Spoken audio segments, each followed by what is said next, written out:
Please arrange the box at clean and clear spaces near the site of installation. Unbox the package one by blade/knife carefully, such that no damage is done to material inside the box, and match the material with checklist. If material found okay, then open package 2 and match with checklist, and the open package 3 and match with checklist, else in case of discrepancy, immediately contact with DDPL team.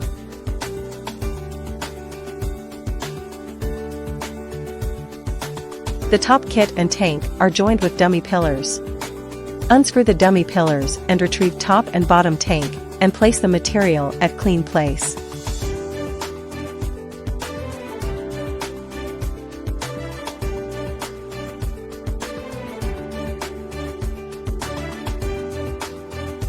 Visual inspect the side pillar and side panel with cooling pads and its overlapping.